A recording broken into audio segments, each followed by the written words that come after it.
Imagine this. You're sitting in a penthouse draped in marble and gold, staring at a bank statement with more zeros than a cemetery has graves.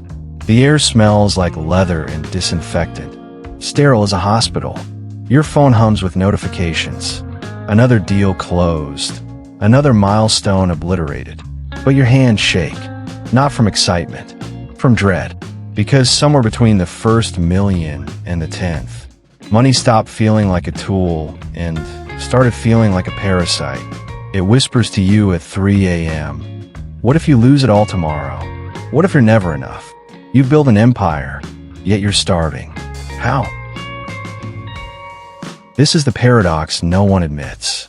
Money doesn't cure desperation. It mirrors it. The harder you chase it, the more it demands. You trade hours for digits, relationships for networks, joy for security, only to wake up one day and realize you've become a taxidermied version of yourself. Outwardly pristine, inwardly hollow. Why do we keep sprinting toward a mirage that evaporates the moment we touch it?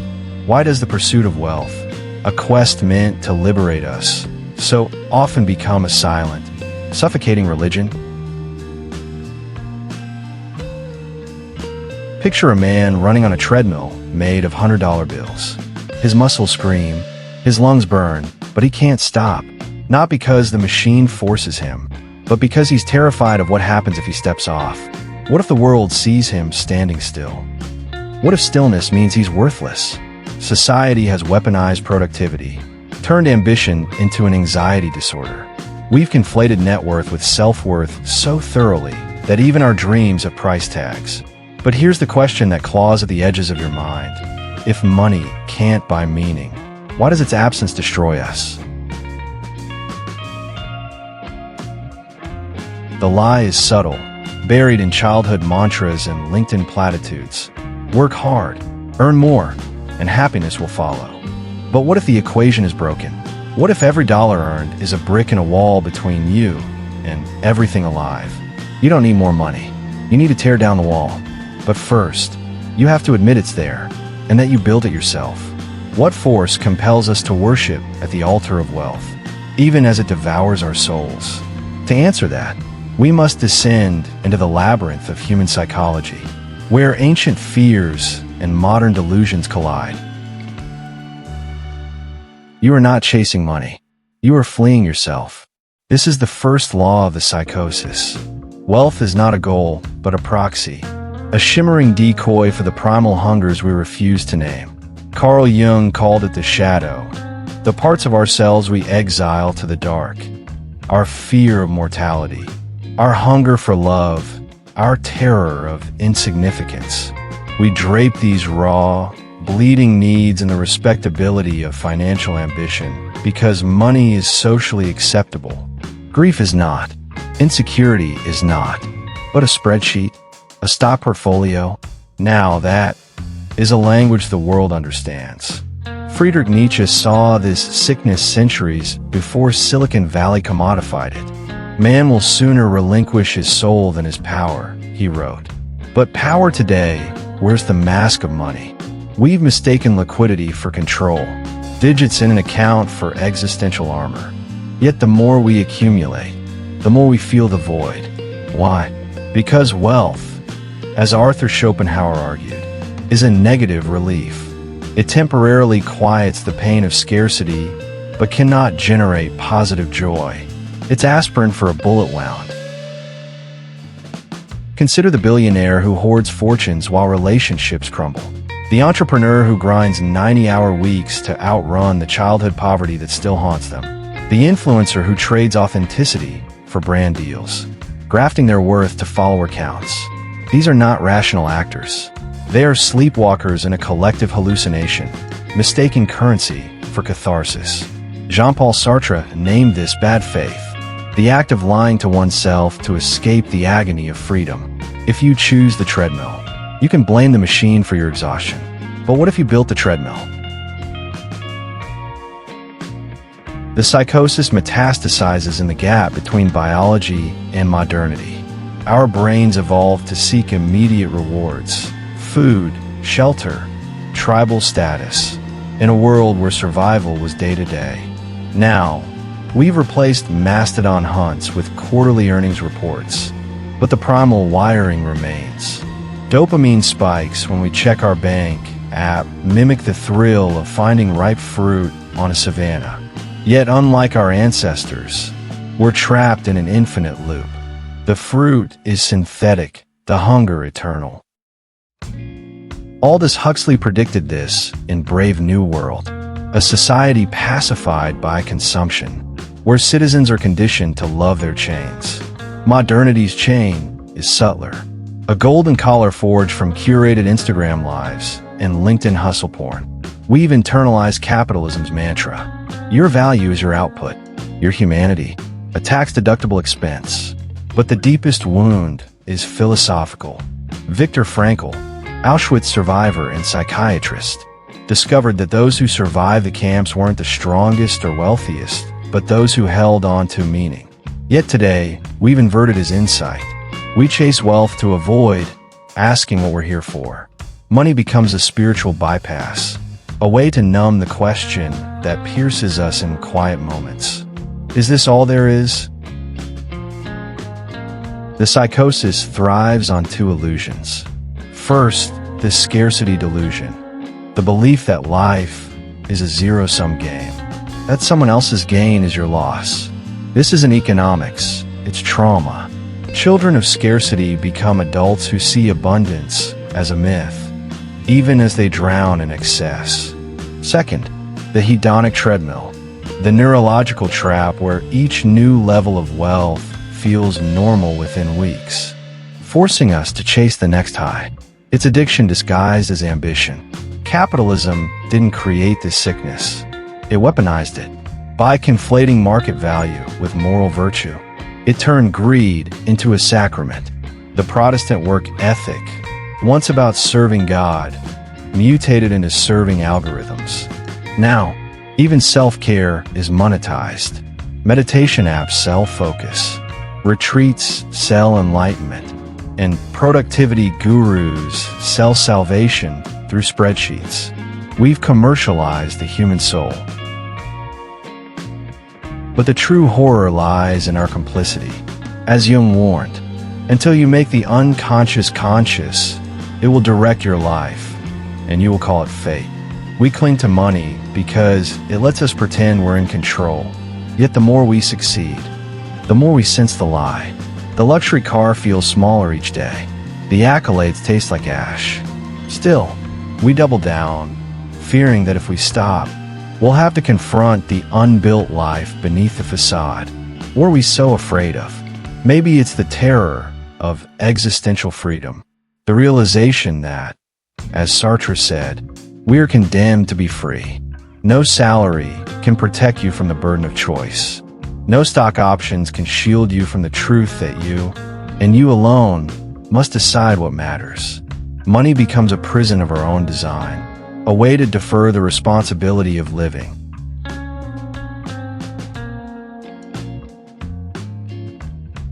Or perhaps it's older than that. Schopenhauer saw life as a pendulum swinging between pain and boredom. We chase wealth to escape pain, only to find boredom waiting, a yawning chasm of now what? So we invent new pains, bigger goals, fiercer rivals. The cycle is ancient, but the stakes are higher now. Our ancestors fought lions. We fight shadow cells reflected in screens. The psychosis is not a bug in the system. It, asterisk, is the system, a self-replicating algorithm of fear and desire. To escape it, we must ask a question so dangerous it could unravel everything. What if the problem isn't money, but what we've allowed it to replace? The invisible chains tighten with every rational choice. But the true cost of this psychosis isn't found in bank ledgers. It's etched into our brains, our relationships, and the silent collapse of what it means to be human. You're scrolling through your phone, thumb flicking past ads for luxury watches, investment apps, and a $500 course on financial freedom. The algorithm knows you, knows your late-night Google searches for burnout symptoms and early retirement. It feeds you stories of 25-year-old crypto millionaires and self-made CEOs who hustle their way out of despair. You close the app, but the ghosts linger. Your chest tightens. Your to-do list glows like a neon guillotine. This is how the psychosis metastasizes, not in boardrooms or bank accounts, but in the quiet corrosion of your nervous system. The first casualty is your perception of time. Neurologically, chronic financial anxiety triggers hypervigilance, a state where the amygdala hijacks the prefrontal cortex, trapping you in a loop of threat detection.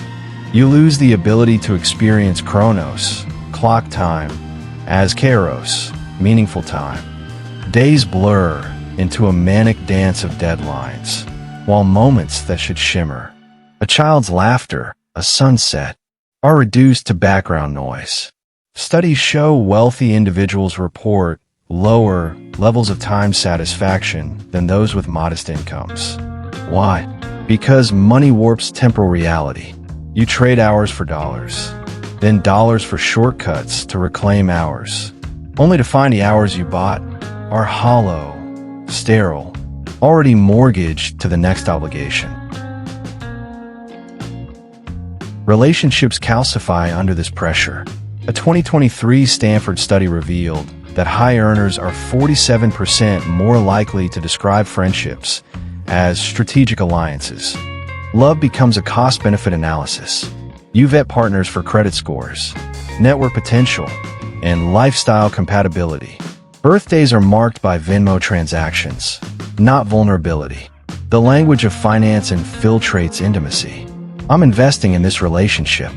What's the ROI on us? Yet loneliness grows like mold beneath the surface. You host a charity gala, surrounded by hundreds, and still feel like the last person on earth. But the most grotesque transformation is your identity. Cognitive scientists identify a phenomenon called the prosperity paradox. As wealth increases, self-concept fragments.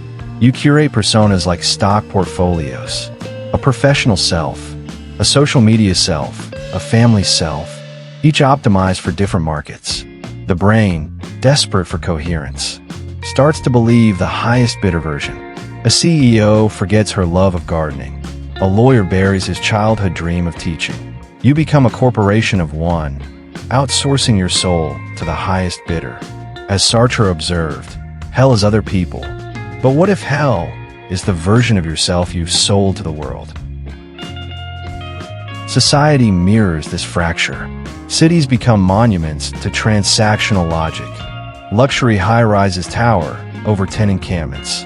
Schools replace art classes with coding boot camps. Hospitals prioritize cosmetic surgery wings over mental health clinics. The psychosis is viral. It mutates systems to serve its hunger. You donate to food banks while lobbying against tax hikes. You preach sustainability, but charter private jets. This isn't hypocrisy. It's the psychosis's survival mechanism. To question the system would collapse the fantasy that you're in control. Cultural narratives deepen the hypnosis. Hustle porn floods TikTok. Teary-eyed testimonials about grinding through panic attacks to secure the bag. Memes romanticize sleeplessness. You can sleep when you're rich. Even spirituality is commodified. Yoga studios sell wealth manifestation workshops. Monks monetize mindfulness on Patreon. The message is clear. Enlightenment is a premium feature. Biologically, the psychosis rewires your reward pathways. Each financial milestone, a promotion, a bonus, triggers a dopamine spike, but the rush fades faster each time. Neuroscientists call this anhedonic adaptation. The pleasure of acquiring dulls, but the pain of losing sharpens. You're trapped in a Skinner box, pressing a lever for diminishing returns. Meanwhile, cortisol and adrenaline flood your bloodstream, narrowing your vision to a hyper-competitive tunnel. Empathy atrophies. A colleague's layoff isn't a tragedy. It's a market correction. Art suffocates here. The novelist writes SEO-friendly listicles. The musician scores ad jingles.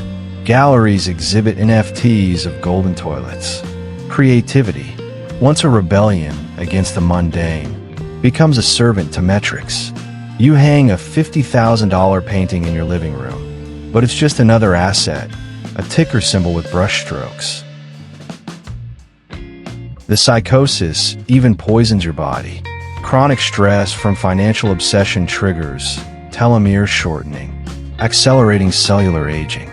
You develop stress-induced alopecia, insomnia, and a reliance on beta blockers to survive presentations. Doctors diagnose adrenal fatigue, but it's deeper, a soul fatigue. You've turned your body into a hostile merger of ambition and decay. Yet the cruelest lie is the illusion of choice. You opted into this, right?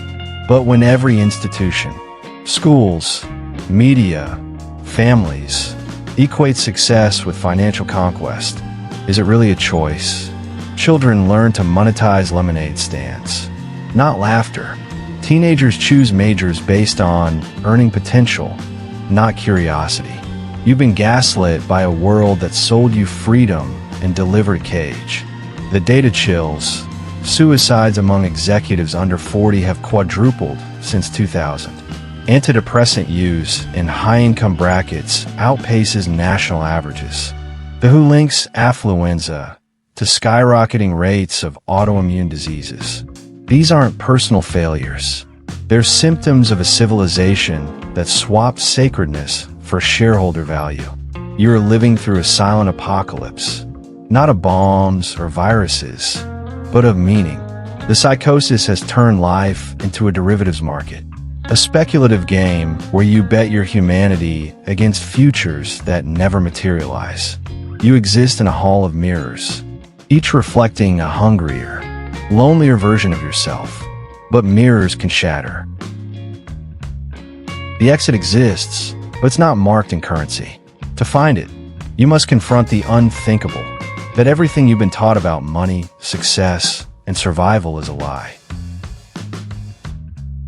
Imagine throwing your phone into the ocean, not out of rage, but clarity. The screen flashes one last stock update before sinking, bubbles rising like tiny surrenders. You walk away, not toward a new goal, but into the void. This is where the rebellion begins, not with a plan, but with the blasphemous act of unbecoming. History's greatest liberators were not warriors or billionaires. They were heretics who dismantled the myth of more. Diogenes, the ancient Greek philosopher, lived in a barrel and mocked Alexander the Great's empire building. "Stand aside," he sneered. "You're blocking my sunlight." Thoreau abandoned society for Walden Pond, not to escape life, but to live deliberately in a world drunk on industrial progress. These were not ascetics. They were architects of a radical truth. Freedom begins when you stop trading your life for what culture calls currency. The first step is to audit your soul, not your finances, your hungers. What are you actually trying to buy with money? Security? Control? Immortality? Dig until you hit the rod.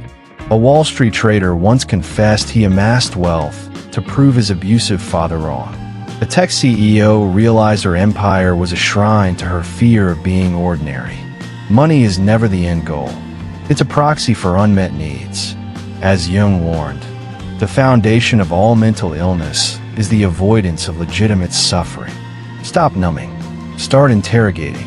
Next, redefine enough. The global elite spend millions on cryogenics, gene editing, and Mars colonies, not because they crave adventure, but because they're terrified of limits. But what if boundaries are the gateway to freedom? The Japanese concept of shiaways, happiness rooted in sufficiency, teaches that joy lives in the space between hunger and glut. Farmers in Bhutan, the world's happiest nation, measure wealth in harvest cycles, not hedge funds. They understand what Silicon Valley forgets. Scarcity is a delusion. Abundance is a state of attention. Now, weaponize idleness. Society pathologizes stillness as laziness. But strategic inertia is revolutionary. The French philosopher Simone Weil wrote, "Attention is the rarest and purest form of generosity." Reclaim your gaze from screens and spreadsheets. Stare at clouds. Track the slow arc of a bee. These acts are not trivial. They rewire your brain to value presence over productivity. A CEO who replaced his morning emails with birdwatching found he made better decisions. Why? Because nature doesn't negotiate. It exists. And in doing so, reminds you that you can too. Break the mimicry of desire. You want the luxury car, the penthouse, the Maldives vacation because you've been trained to want them. Advertising, social media, and even well-meaning parents act as desire's puppet masters. To rebel, practice iconoclasm, the deliberate destruction of idols.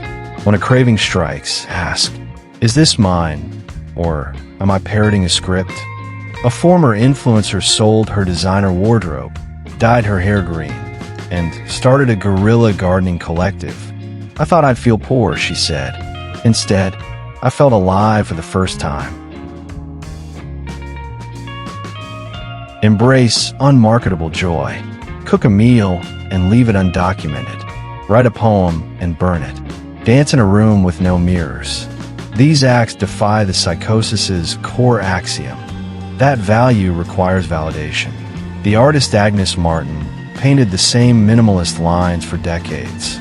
Not for fame, but because beauty is unattached. Her rebellion?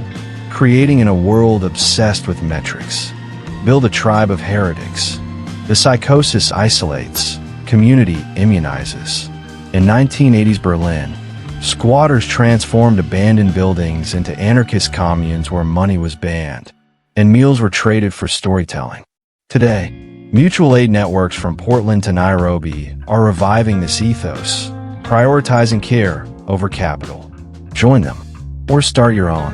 Host a debt-free dinner where guests share vulnerabilities, not resumes.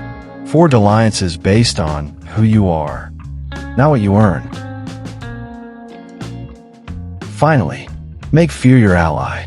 The psychosis thrives on your terror of irrelevance. But what if you court obscurity? A former lawyer now herds sheep in New Zealand. A venture capitalist funds homeless artists anonymously. Their secret? They replace the addiction to being someone with the ecstasy of being something, a fragment of the universe awake to itself. This rebellion isn't passive. It's a war fought daily in micro-resistances. Delete your side hustle. Gift a stranger your bonus. Spend a day saying, "I don't know," to every question. You'll be called a fool, a threat. That's how you know it's working. The final truth is not a revelation, but a homecoming. It waits where money's noise fades, where you remember, at last, what you were before the world told you what to want. You are standing in the ruins of your oldest lie. Around you, the debris of a lifetime's labor. Shattered stock charts, burned credit cards, the crumpled blueprints of a life designed to impress. The air smells of rain and freshly turned earth. For the first time in decades, you hear your own breath. This is the truth no guru, therapist, or philosopher could give you. Money was never the problem. It was the anesthetic. The psychosis was a decoy, a glittering distraction from the primal wound every human shares. The terror of being mortal, fragile, and utterly insignificant. We build empires to outrun this truth. But the faster we ran, the louder it roared. Now, stripped of illusions, you face it, and here, in the rubble, you realize this is the gift. Mortality is not a curse, but the axis of meaning. As Camus wrote, there is no sun without shadow, and it is essential to know the night. Your fear of death wasn't a flaw. It was a compass, but you misread its directions, believing wealth could silence it. The ultimate truth is this. You are not here to earn. You are here to attend.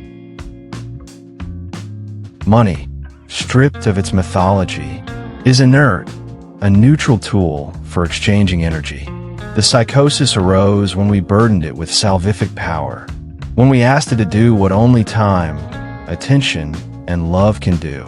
A farmer does not hate his plow for failing to sing. Yet we've cursed money for not filling the God-shaped hole in our chests. The rebellion was never about rejecting wealth, but reclaiming sacredness, the understanding that value is not created, but recognized.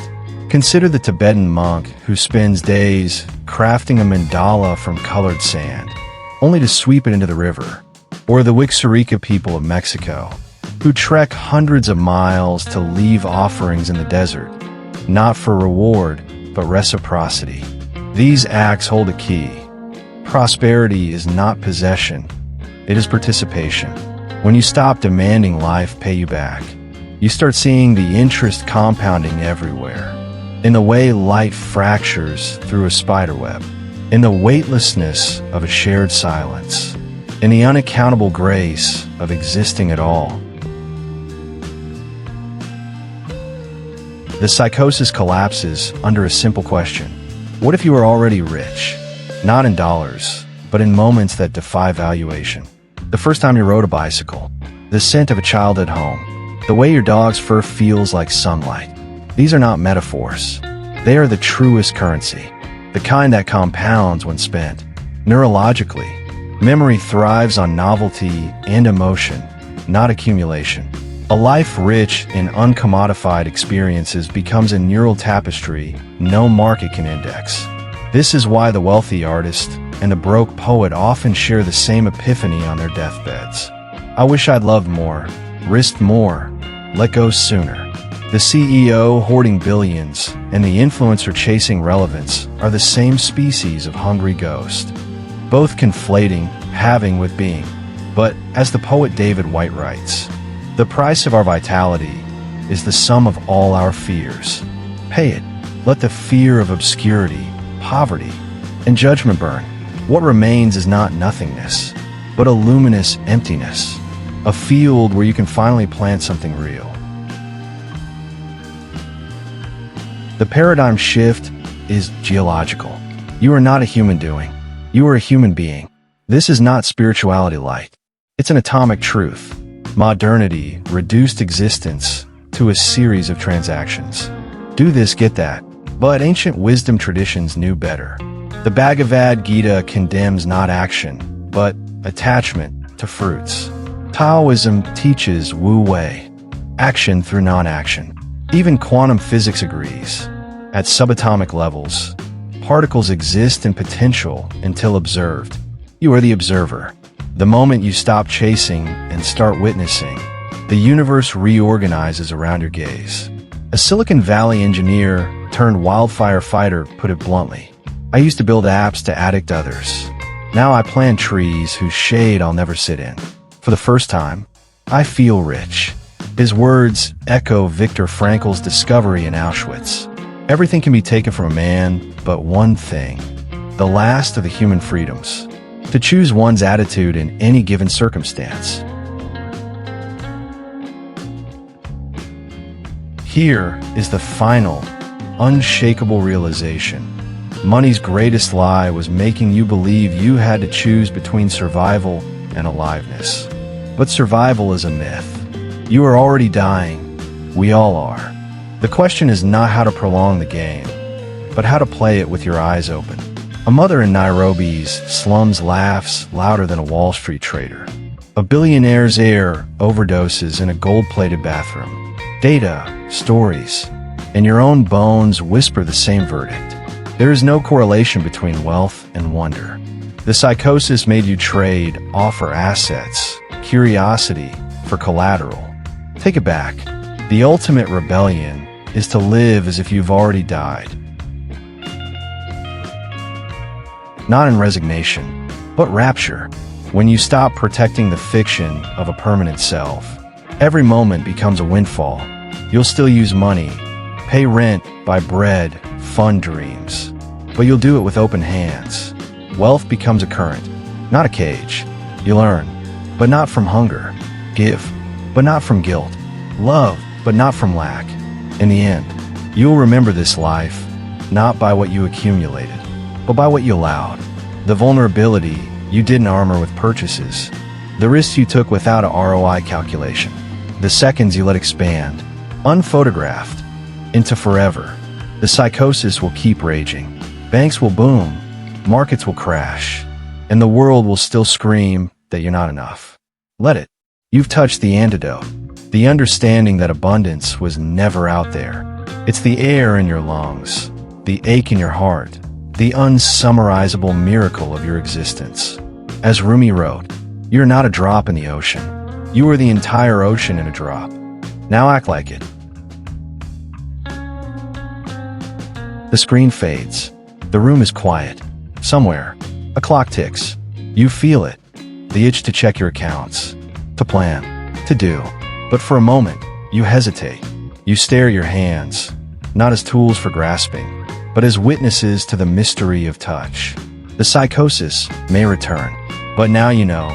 Every breath is a choice between building walls and breathing through them.